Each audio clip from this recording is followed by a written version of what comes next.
and to stop the continuation of misinformation on social media. What I want to do is ensure the public that we are committed to ensuring your properties are safe as you are impacted by this current evacuation. Police are reminding residents that you are to remain out of the closed areas, and access is at this point completely shut down unless you've been granted a permit. What I can tell you, in the afternoon of Sunday, August 9th, a male was arrested within the evacuated order area. We are doing continued enforcement. Not long before I came to this meeting today, I learned that another individual who tried to charge the roadblock was given a considerable fine. We are dedicated to the residents of Summerland and impacted evacuation areas to keeping your property safe while you remain away from your homes. The Penticton RCMP with assorts are being heavily supported from neighboring RCMP detachments along with natural resource officers and BC Conservation Services. We are actively patrolling areas currently within the evacuation order, checking on your properties. And to date, we have had no reports of criminal activity within the evacuation order areas. And thank you for your time. Thank you very much. Now, for those of you watching, you're probably wondering about specifics like when can you go back to your property and what does all that look like, and that's certainly something we'll be touching on. Wanted to remind you, though, that if there's any information that you're looking for, please refer to official sources. Always go to bcwildfire.ca or the rdus.bc.ca website is the official source for information. It is the regional information, the Regional Emergency Operations Center, and that's where all the information is being funneled through. So even if you live in Summerland or if you live in the electoral areas, that's where you can get information. Of course, I don't speak on behalf of PIB, St. Pinkton, but you will find information through their website as well. At this point, I'd like to invite the Regional Emergency Operations Center Director, Graham Statt, to say a few words as well, and then we'll get to Q&A. Thank you.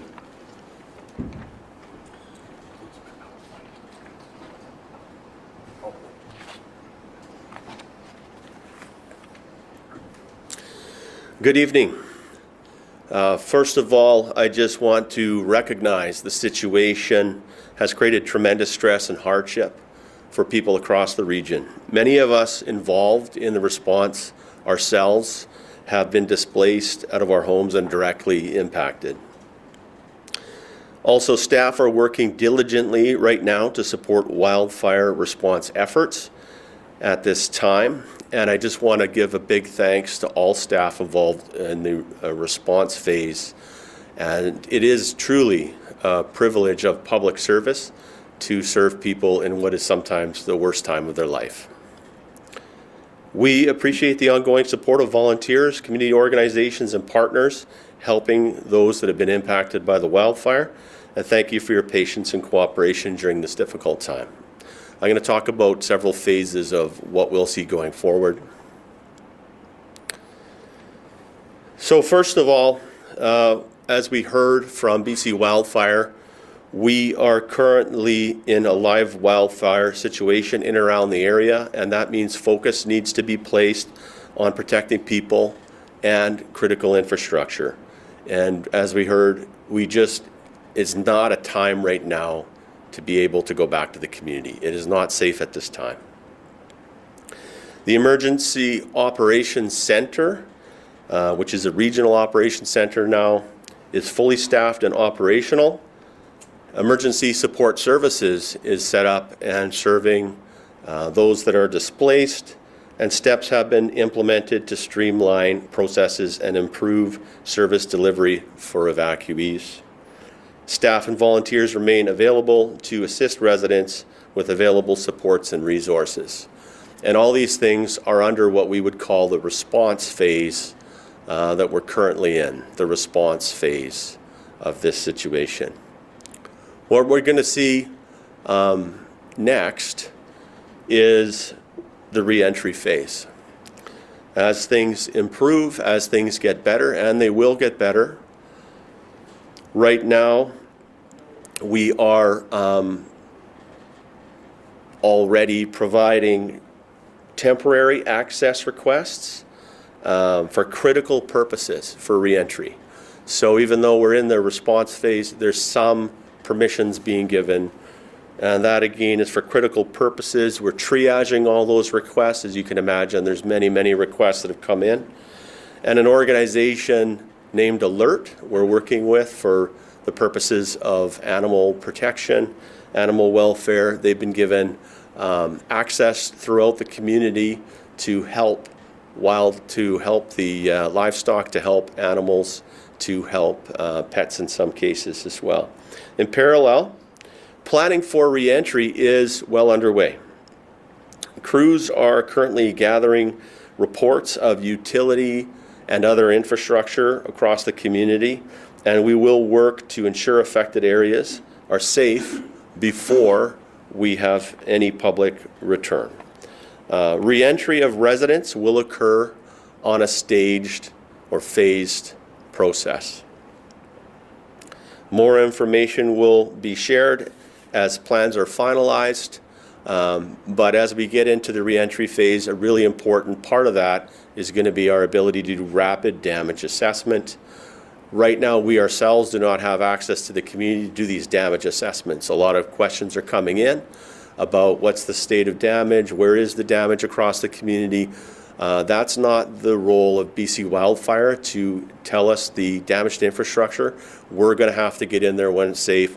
We'll do a rapid damage assessment. We'll provide the best information we can, and we're going to use that information also to determine the phases for reentry. Of course, the final phase, which we're all looking forward to, is the recovery phase. And that's when we talk about rebuild as well. And different parts of the community will be impacted in different ways, as you can expect. For some, the road to recovery is going to be a long one. In this phase, we will see work to facilitate the restoration of public infrastructure and the environment. This will also involve working with residents to restore their personal property. We're also aware that some small businesses have been greatly affected in and around the area, especially Summerland, and we have flagged this with the province that they'll need to think about what supports for small business looks like as well when we talk about small business recovery. Finally, I just wanted to reiterate the resources that are out there. The Emergency Operations Center, our main line I put up here, the Emergency Support Services hotline as well for those that need that assistance. Alert, this is the organization I mentioned that is there to support animal welfare efforts. And of course, if you are experiencing emergency or you know someone who is, please call 911.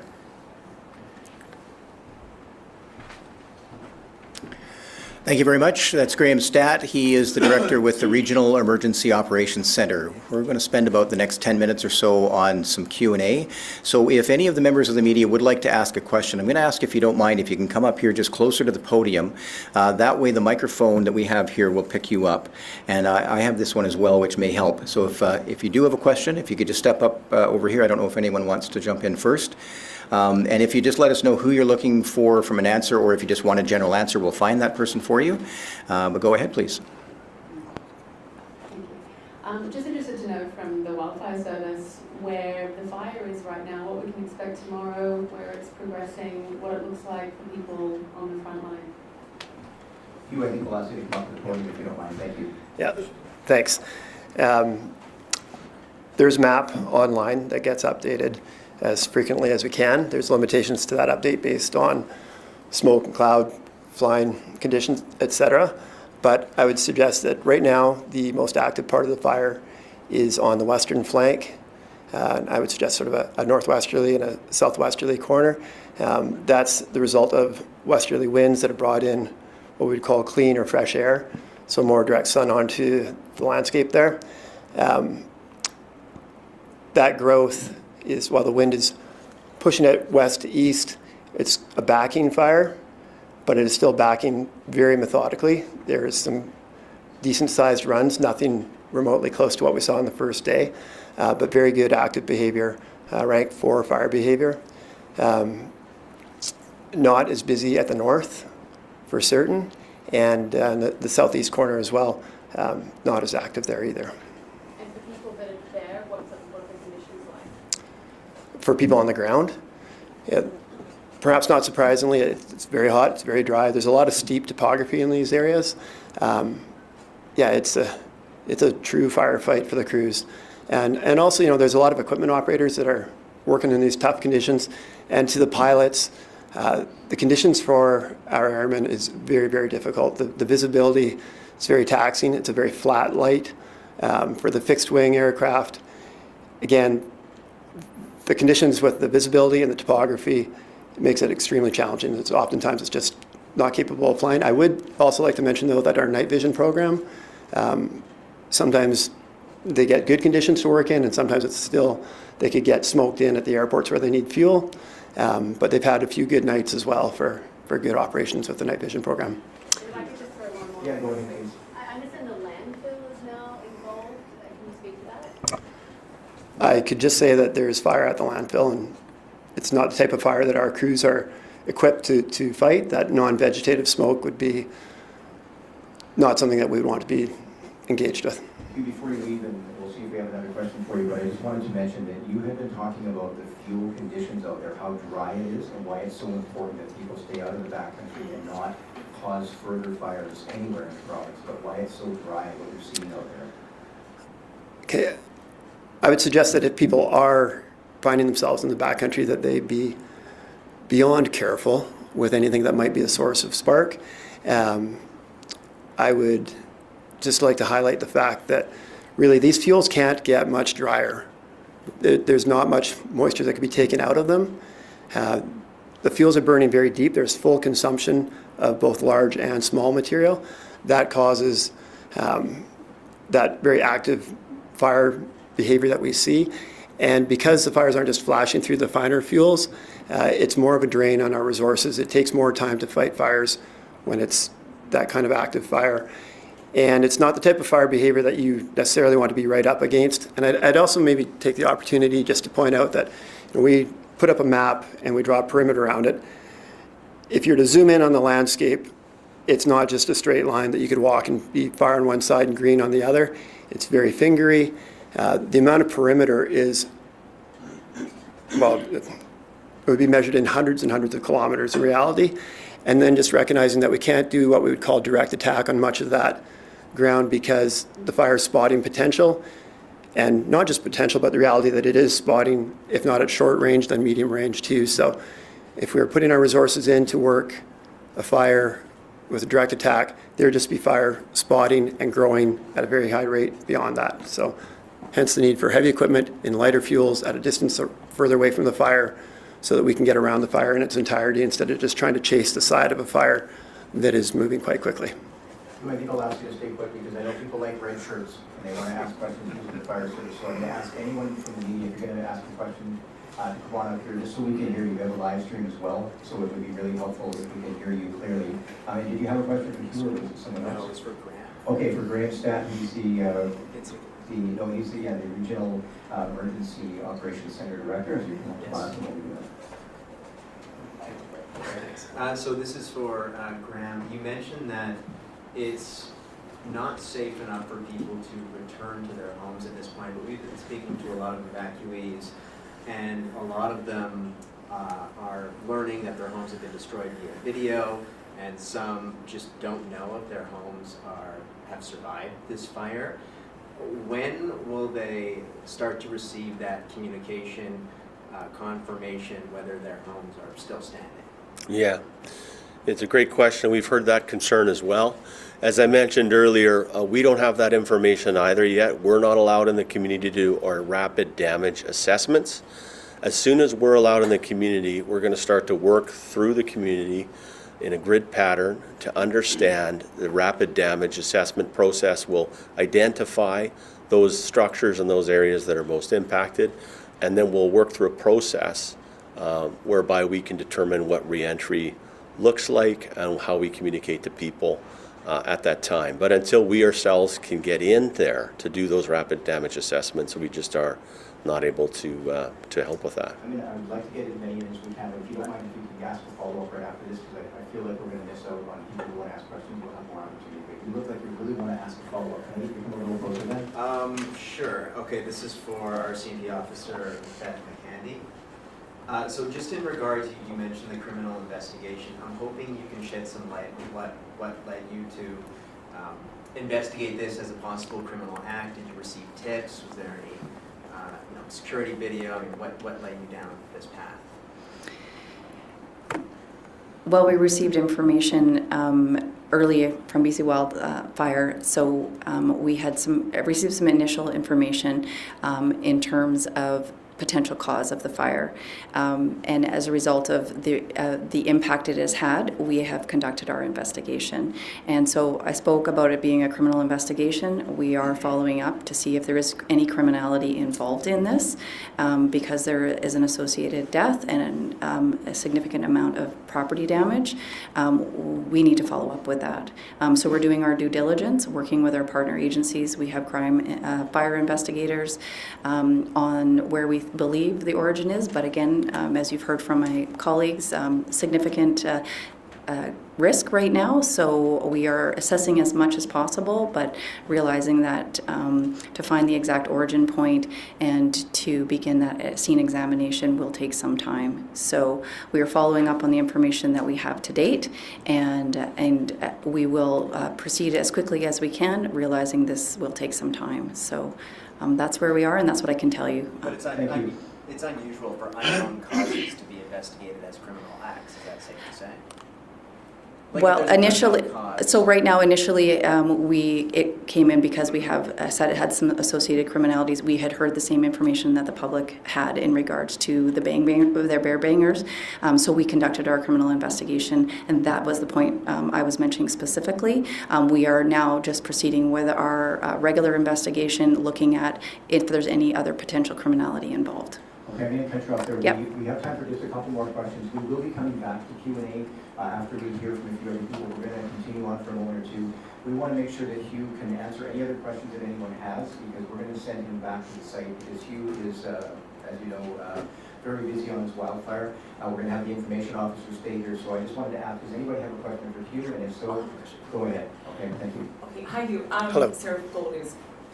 First of all, I want to touch on what RCMP just said about the information they received from Wildfire Service that led to maybe a more escalated investigation in this sense. But is it thought that, whether intentionality or otherwise, there might have been some sort of accelerant that has caused this fire to explode to the size that it has?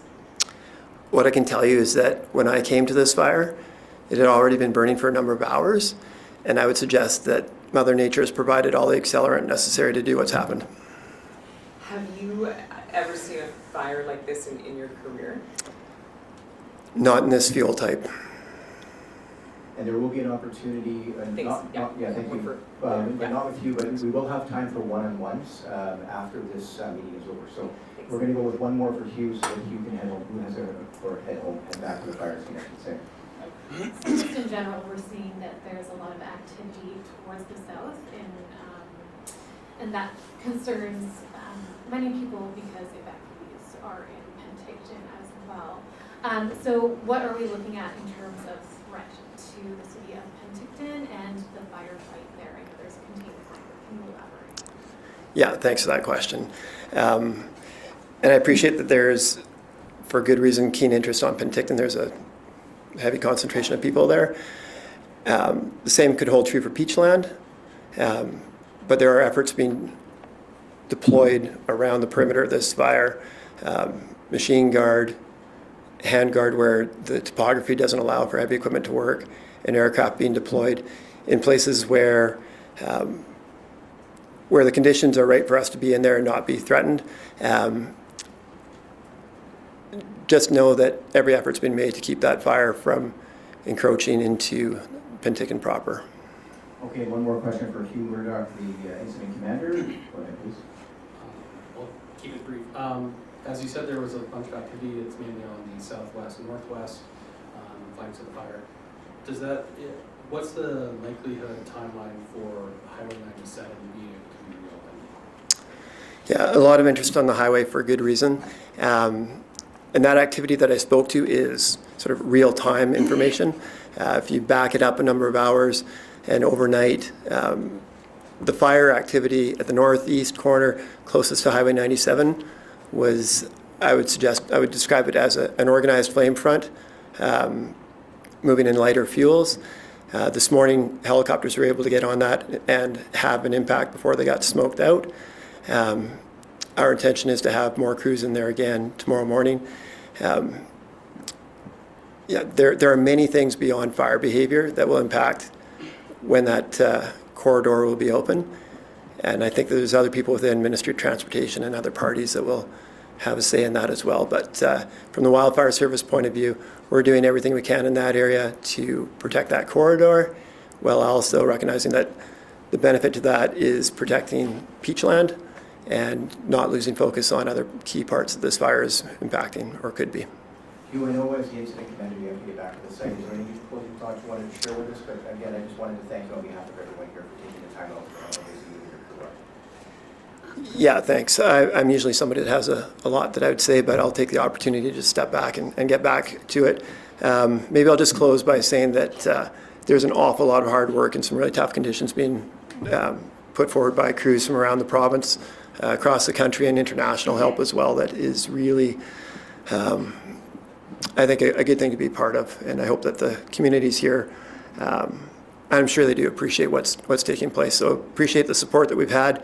And I guess what I would close with by saying is that this fire's just been burning for a few days. It's already grown to over 15,000 hectares. And we have not yet had what I would call a truly significant weather event. So the volatility has not disappeared. The risk is prevalent in many places. We're just busy working in a lot of locations to try to build up that response so that we can face it as best we can. I appreciate people's patience with us. Thanks. Hugh, thank you very much. Really appreciate it. Thanks. We're going to ask Chief Greg Gabriel to join us now from Penticton for the event. Good evening. Chief Greg Gabriel, Penticton Band. First and foremost, I just want to offer on behalf of our community, St. Pinckney Band, our thoughts go out to Mayor Holmes and the many families and members of town of Summerland, those that have lost their homes, and obviously any loss of life is a tragic loss. So, we stand united with Mayor Holmes and all the families within his community. Penticton Band, we've been working, as mentioned earlier, side by side with different emergency services agencies, the regional district, BC Wildfire Service, emergency services in itself. And it just amazes me the way that they come together to help people through these kinds of difficult times. I want to remind everyone that keep in mind that the support services, the emergency services, are very stretched all throughout the province. We have a fire to the north of us. We have a fire to the south of us. We have a fire to the west of us. And the support services that are trying to help people through these difficult times, they're very challenging. And I'm just asking people to please show them your support and be patient with them. They're doing the best they can. In terms of our community, as I mentioned, we've been so blessed with the support from different emergency services operations and other communities. Right now, the Penticton Band, as I mentioned, we're working side by side with BC Wildfire Services up on the fire line itself. As of this morning, we had 50 members up there. We have our own equipment up there building guards. And we're all working together. And the main purpose of that is to keep our community safe. Obviously, when these kinds of tragic situations happen, it creates a lot of fear and panic in everyone. When you are issued an evacuation order or even evacuation alert, it gets your mind and your adrenaline just pumping. That happened within our own community. And people are in a panic mode right now. But again, the hard work of our amazing firefighters and those on the front lines, keep them in your thoughts so they're kept safe. We're planning on holding our own community meeting in the next day or so to give our community members an update on the current situation as it goes from day to day. Again, I'm just amazed by the support we received from every other community, and we thank them for that. We before this fire started, we were actually supporting the Okanagan Indian Band community for all the devastation that occurred in their community. And all of a sudden, we had to activate our Emergency Service Operations Command Center ourselves. And you can understand how fast this fire grew. Everyone throughout the province or throughout the country knows that these climate events are changing for the worse each and every year. You look back this past winter, I think we had one snowfall. You look at the past number of years on the heat events that we've been experiencing. So that message needs to get out to politicians, decision makers, start really focusing on how we can change that. And I'll leave it at that. But again, I really want to acknowledge our support that we receive from the surrounding communities, regional district, and all emergency service agencies. Thank you. Thank you very much, Chief Gabriel. And I want to introduce now Mayor Gus Holmes from Summerland, who, like a number of the people who are volunteering and fighting this fire, is an evacuee from Summerland.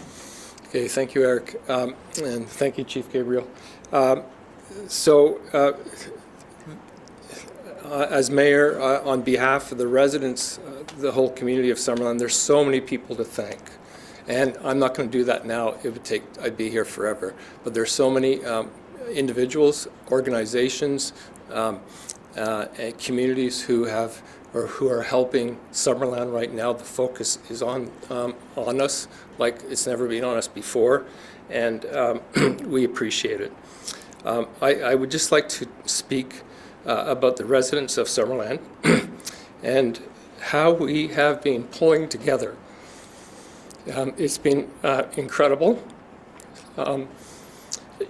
When we were evacuated, we helped each other, and neighbors helping neighbors, people helping the elderly, and we all got out of there. We all got out, and we're here now. And we're helping each other here. We're at the evacuation center. We're scattered all over town, but we're pulling together and we're helping.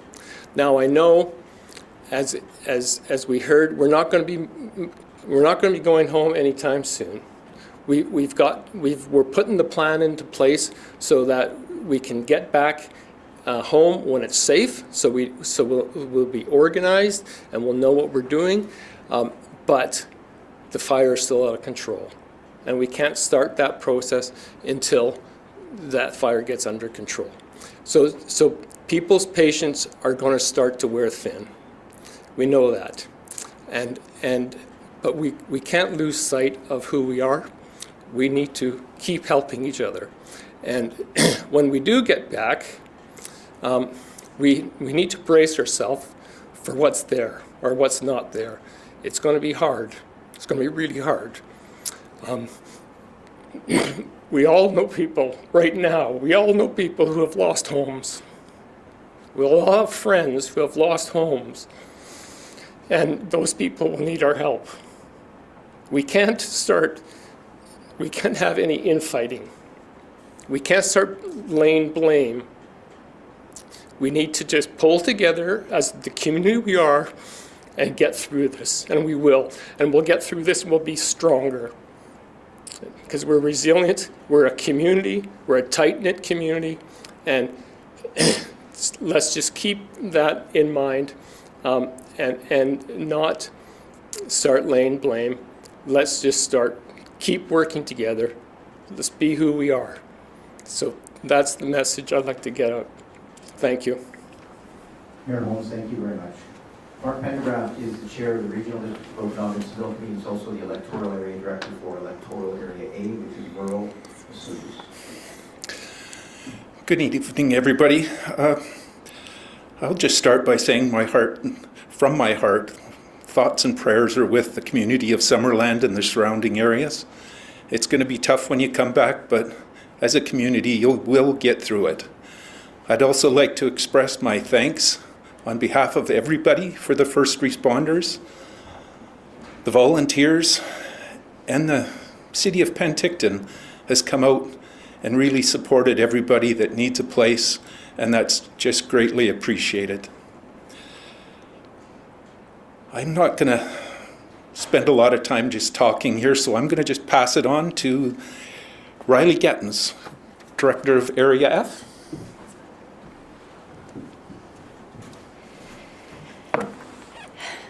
Hi. I just want to take a minute to talk to those in Faulder and North Beach and in Meadow Valley.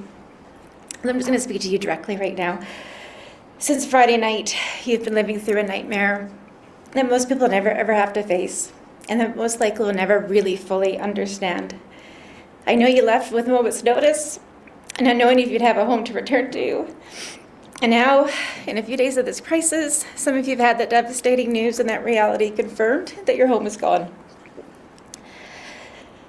Faulder and Meadow Valley, you've been in this from minute one, when this fire started.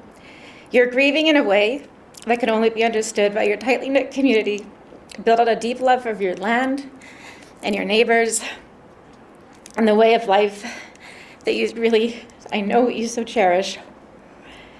You know you've already lost one of your own, and that's adding to the weight of the sorrow that each of you are definitely carrying. I want you to know that this team behind me sees you, your neighbors see you, and we stand with you to navigate whatever comes next. Know that you're not alone, and I do want to just say, and I know this number's out there, but there is help in the BC Mental Health Support Line. I'm just going to give it out twice just for sure. 310-6789, so 310-6789. There's no area code required. So reach out if you need help. Greater West Bench, Red Wing, those who are still on evacuation alert, thank you. You have been doing an outstanding job. I've seen you cleaning your yards and moving your valuables and getting your animals out there and keep your neighbors informed. They will make a difference for how we come out the other side. So thank you so much. And I think I'll go to Sabrina. Thank you. Director Gettins from electoral area F. And now Sabrina Monteith, representative electoral area I. Thank you. So many of my colleagues have also shared some of their well wishes and their concerns. I echo that, but I do want residents to know that you do have the best team available that's supporting you. I do also want to share that patience goes a long ways right now. Elected officials, we step up to this job, but it's not easy. And as you know, some of the elected officials have also been evacuated. So I think tensions are high. It's easy to criticize, but know that you have a great team that's working really, really hard for you. So if you are under alert, take it serious. Be prepared. Get ready. This is your chance. If you're under order, that's your time to leave. This is when we need you to leave. So please be aware. Follow the regional district website. be informed, but do use real resources. Don't rely on Facebook as a source of information. I've seen lots of misinformation, so it's really important that you're going to the source and following those right channels. So I just want to thank everybody for being a real, true regional approach, and I do believe we will get through this, so thank you. Thank you very much, Director Monteith. And from here in Penticton, the mayor is Julius Bloomfield, and we'll ask him to close our statements. Good evening, everybody. And yeah, 72 hours ago, I was standing in the park a couple hundred meters away from where we are right now. And we were having a great part of the Peach Festival. We were doing the Miss Penticton parade, the Miss Penticton judging. And we were in the park. It was a beautiful night. And you looked out and you could see a plume of smoke coming up over Summerland. And then it became a big cloud of smoke in very short order. And we went, oh, we knew something was going to happen, and it was happening. And within a few hours, it was a major event. And through that night, we had a massive influx of people into Penticton. And it was at that time that Penticton really showed what a good neighbor Penticton can be, because that's what this is about. This is about neighbors supporting neighbors, neighbors helping neighbors, whether it's neighbors next door, whether it's neighbors in the next block, or whether it's neighbors in the next community. We're all in the same boat here. We all live in the same region, in the same ecological setting. The boundaries of communities are just lines on the hills. So we need to work together to support one another. And over this past weekend, Penticton has really shown what a good neighbour it can be, I believe. And I applaud the people of Penticton for their generosity. We've seen our neighbours in a time of great stress, and so that's a time to show great compassion.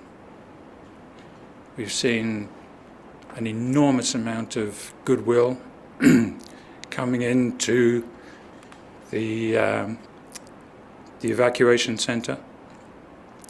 We've seen an enormous amount of donations made, and I was there. I've been there most of the weekend. And I've watched people, just a steady stream of people coming in with truckloads of donations, and they keep on coming. And I said to them, don't bring it all at once, don't bring it all on one day. These folks are going to be here a long time. They're going to be here several days. So we've got to pace ourselves and make sure that we bring something the next day and the next day and the next day. And they're doing that. That's happening. And so I just wanted to say a big thank you to the people of Penticton for showing what true resilient spirit is. I would also like to say a big thank you to all of the support services that have been showed great amount of cooperation and coordination in their fighting of the fire and their dealing with the evacuation. And everybody involved. So a big shout out to everybody involved in that line. And just to let people of Summerland know that we are here because we know that you will help us if it was needed in the other direction. We know that. We've been here before. You know, I remember the Garnet Fire of '94. And the Okanagan Mountain Fire of 2003 and the Christie Mountain Fire of 2020. We've seen this. We are resilient. We are supportive. And we will continue to be so. Thank you. Thank you very much, Mayor Bloomfield. We have people tonight at the Emergency Support Services Reception Center who are watching on big screen TVs and probably in a situation where they don't want to be, of course, and very uncomfortable, but made more comfortable by the generosity of those volunteers. And I want to acknowledge those volunteers right now, if I could, for the tireless work they've been doing. And I know they've been making some changes to speed up that process. We're going to a Q&A now, again, with the media, so we'll invite you to come up right around here just so we can hear you in these different microphones, and I'll use this one for you if you don't mind. And I'll remind you as well, if you could go to the RDOS website. It's rdos.bc.ca for anyone in this region. Again, St. Pinkton, that community, you have information, as you know, where you can find it, but the general information for this region, for the municipalities and the electoral areas, you will find that and more on the RDOS website. Any of the active alerts and orders that are in place right now, including St. Pinkton, will be on that website, rdos.bc.ca. Mayor Bloomfield mentioned those donations and people who want to volunteer. Ideally, the donations aren't dropped off directly at the reception center. They are taken to community groups, and same with financial donations, and you'll find those links on the RDOS website. I know you have a question for our panelists, I believe, and you wanted to come on up. If you could come on up to the microphone, or whoever else wants to, but just going to get you to talk into the mic if you don't mind, please. First question for Superintendent Candy. Just going back to the individual who was arrested, was that an individual trying to come into the evacuation area, or was that an individual who stayed? Because I know there have been a number of videos posted to social media, like people cycling around in Summerland in the community and stuff. The information as I have it was this individual was attempting to make entry into the evacuated areas, and was intercepted by our roving patrols. Thank you. Another question from the media. In terms of accommodation for evacuee, how are we doing on that? Is there trouble finding people accommodation? We'll ask Graham Statt to answer that question. He is the director with the Regional Emergency Operations Center. Yeah, thank you very much. That comes to the good work of our emergency support services staff and our friends in Penticton, who've done an incredible job in identifying, working with hotels, and blocking vacant rooms for use. A lot of progress has been made there. The emergency support services, frankly, initially were completely overwhelmed by the volume, right? And we recognize that. We've now added a lot of additional staff and volunteers to help the process, and we've created a one-page form for use in that center that's very brief, very easy, just for the purpose of accommodation. So we are seeing good progress there, and we are connecting people to rooms. And we have heard from some people who have sort of frustrations about finding lines at the centers, finding accommodation that had to, find their own way and pay their own way. I guess what's your message to them? Is there any kind of, help, compensation for them after that? So it's really important that they still register with the emergency support services online or in person. There are financial supports as well that can be linked up with people that require them, that have out-of-pocket expenses, and we just encourage people to continue to work through that process. Graham, thank you very much. And I believe we have another question over here. And a reminder, ess.gov.bc.ca is the Emergency Support Services website where you'll find answers to all of those questions. If you can come a little closer toward the microphone, please. I just have a couple questions. Graham, again, just wondering, is there, what services exactly are being provided to evacuees? Like, I know there's hotel accommodations, but is there any sense of, in terms of need? Does it depend on what people are facing, or what does that look like? Yeah, so there's the on-site services, of course. There's food there. There's ability to sleep there. There's interior health is present on site. We've linked up now with Red Cross. We're trying to get better mental health supports in there. That's all in the center itself. And as you work through the process, the questions are identified to find out what are your specific needs as well. Is that medication needs? You left your medication behind. Do you have pets with you? Are there children involved? And so that's why sometimes the process can take a little bit of time, because you're doing a detailed interview to make sure they're connected with the right services. But it's all the types and kinds of critical things that people need to continue on until they're back in their homes. All right, we've got about 5 more minutes before we hit 7 o'clock, and we are streaming on YouTube, and we wanted to thank the media for coming, and those of you carrying this live and recording as well. I think we have one more question just behind you there, Sarah, and then follow up over here as well. I wanted to acknowledge that we do have the MP for the area, Elena Conance, who's in the audience. Thank you for showing up as well. And just a quick moment to say thank you to the elected officials and our other representatives who are here tonight. This is a challenging time for all of you, and I know that, and I appreciate that you would come here and spend this time. People are going to want to know when they can get another session. The RUS is focused on trying to provide regular daily updates. We can't always guarantee that we'll have partners like BC Wildfire Service or RCMP there because they are, of course, out in the field, but regular updates will come daily. We're trying to aim for 6 p.m. We have a live stream on YouTube, so throughout the day you'll get information. If it changes, I invite you to follow your local media as well as the official sources, including the RUS, your local municipalities, and of course, PID. Go ahead, please. So this one's probably for Graham. It's two questions. One, there was a boil water notice issued because the water treatment plant in Summerland had to be shut down in order to protect the services. Do you know if that site was impacted by the fire directly? And followed separately, based on the fire perimeter, from what I recall, the KVR rail and the trestle are within the fire perimeters. And can you say whether the state of those heritage assets?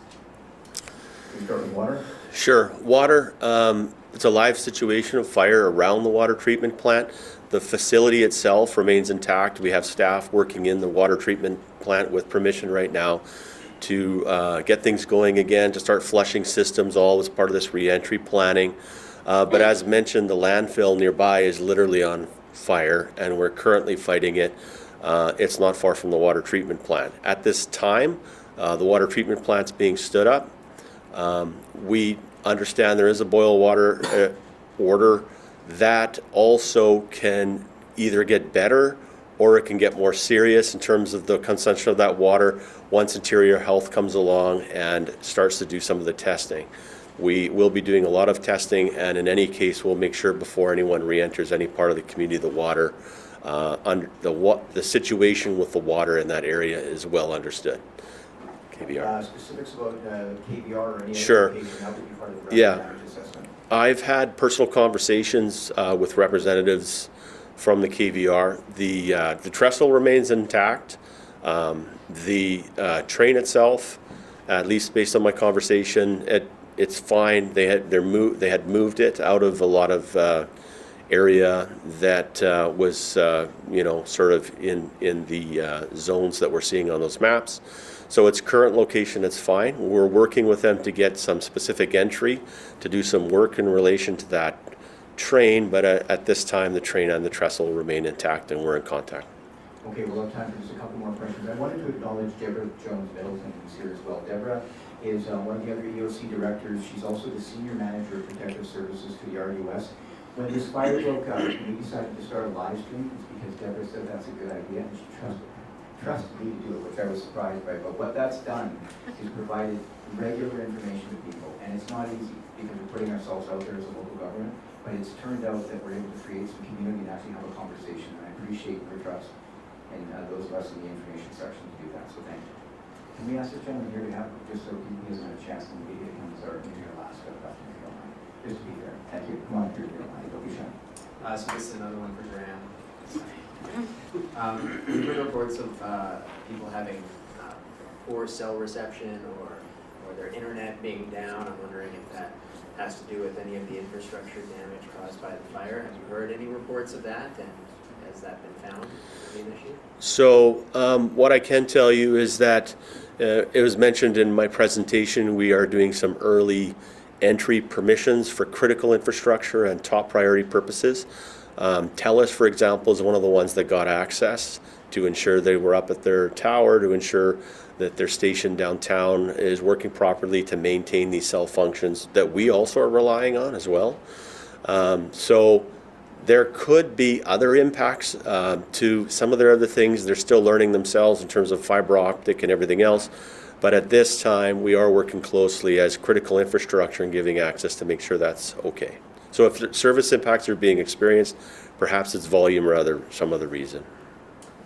And follow up, are you aware if anyone has refused to leave the evacuated area? And if so, approximately how many people? So as I think we had this sort of mentioned earlier and with RCMP as well, are aware that there are people that have decided on their own volition not to leave the evacuated area. The approach of the RCMP is that they are aware of some of these individuals. They've told them they can't leave their home if they're sheltering in place. If they do, they can't come back. I don't have a number in terms of the amount of people that are there, but in large part, you know, we understand that there are people in some of those homes, and they've made themselves known to first responders. And important to note, a strong RCMP presence as well. Final question to you, please. Thank you. Thanks for being with us. I'm not sure who might be able to answer this, but there was brief mention of federal support in terms of response to firefighting, but in terms of both the fire response as well as ESS, what kind of support are we seeing from the federal government? So looking at my colleague here, I could speak to provincial support, which has been, if you have anything on federal, you can, but there's a long-term sort of disaster recovery funding program that has a process associated with incurred costs that can take some time, and it's done on a reimbursement basis, and that's between governments. The province, in near real time, is approving our specific requests for financial support as we have specific needs. So there might be, we need to go out right now and acquire 50 of these things for this specific purpose in relation to the wildfire. We need to get this ready and have experts come in and look at why this thing's broken in order to get our water treatment facility. Those specific requests that are related to the wildfire that are going to incur cost to the public, we get pre-approval from the province through a process that it happens really quickly. That's the provincial support, but the federal program comes later.